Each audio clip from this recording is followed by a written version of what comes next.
साहेब नमस्कार, प्राध्यापक किसन चव्हाण बोलतोय, राज्य उपाध्यक्ष वंचित बहुजन आघाडी। हां साहेब, आमच्या सोबत सगळे राज्याचे पदाधिकारी आहेत आणि पदाधिकारी आहेत राज्याचे सगळे, आणि सगळे राज्यभरातून आलेले अतिक्रमण धारकांचे प्रतिनिधी पण आहेत। 1000 लोक आहेत आमच्या सोबत। हां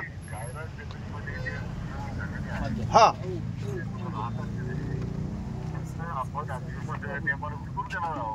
हां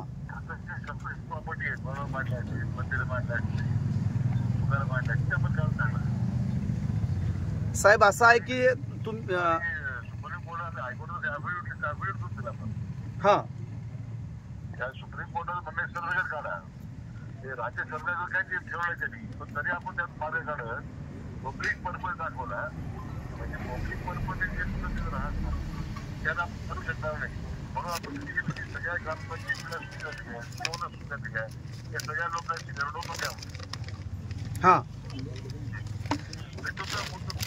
नाही साहेब, ऐका ना साहेब, 26 जानेवारी 2011चा सर्वोच्च न्यायालयाचे निर्देश आहेत, सगळी अतिक्रमणं काढा। पण सगळ्यात शेवटचा जो परिच्छेद आहे त्याच्यामध्ये, त्या प्याऱ्यामध्ये सांगितलं की आदिवासी, भटकीमुक्त, भूमिहीन, बेघर यांची जर अतिक्रमण असतील तर अतिक्रमण काढू नका। आपण सुप्रीम कोर्टाचे निर्देश झाले होते, हो त्याप्रमाणे आपण काय झालंय, सुप्रीम कोर्टाचा नोटीस काढल्या, आपण सगळ्या नोटीस देऊन टाकल्या सगळ्यात। हां हां आणि आता मग त्याच्यानंतर मंत्रिमंडळाचा निर्णय घेतला, हायकोर्टानंतर हायकोर्टात भेटावलं परत की तुम्ही सुप्रीम कोर्टाच्या ऑर्डरची काय अंमलबजावणी केली। आपण आता त्या असा निर्णय दिला की आम्ही सगळे जे घरकुल आहेत त्या जाहिराती क्षेत्रामध्ये, हो त्यापैकी शासन 100% नियमावली करणार आहोत। आणि त्या नियमावली करण्यासंदर्भात त्यांची नोंदी पक्क्या नोंदी करण्यासाठी सगळ्या मुख्य कार्यकारी अधिकारी जिल्हा परिषदेला सूचना दिल्या, त्यात ते काम ग्रामपंचायतीकडे। पण साहेब कार्यवाही नाही ना, तुम्ही वरतून निर्णय घेतले, 3 निर्णय आहेत शासन निर्णय, पण खाली होत नाही ना, ग्रामपंचायत नाही, सीओ नाही, पंचायत समिती नाही। आमची विनंती आहे की तुमच्या शासन जे निर्णय आहेत ना साहेब, शासन निर्णय घेतलाय तुम्ही, बरोबर आहे बरोबर आहे, काय करतो आता मुंबईला घ्या आता। हा मी बोलवतो मुंबईला, आमची एक बैठक लावा ना साहेब तुम्ही।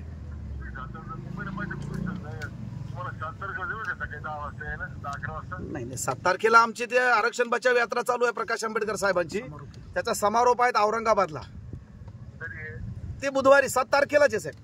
नगर जिल्ह्याला तुम्ही स्वतः इकडे येतातच ना, पालकमंत्री आहात तुम्ही, आणायचे आहे नगरमध्ये एखादी बैठक लावू ना साहेब आपण। हा लावून टाका 14 तारखेला। हा हो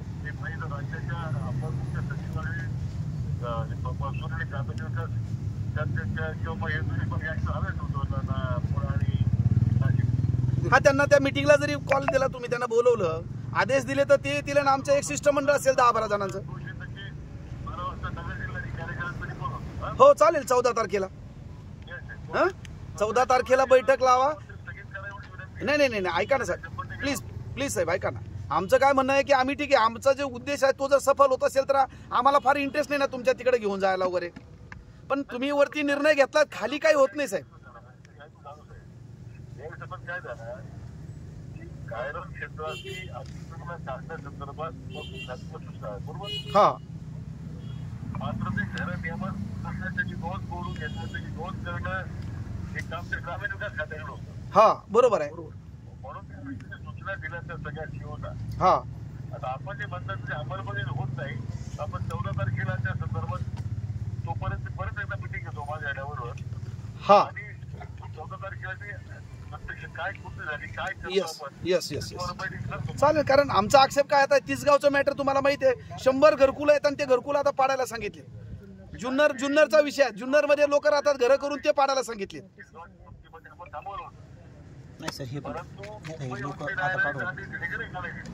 हा नारायणगडचा विषय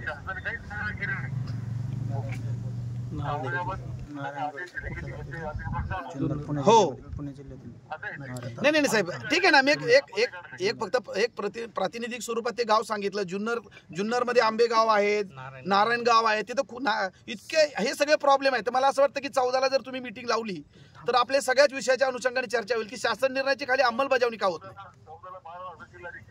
येस येस चालतंय. आम्हाला प्रांत साहेबांना सांगा एक पत्र द्यायला आता आहेत ना प्रांत साहेब आहेत ना. हा येत आहेत ते येत आहेत.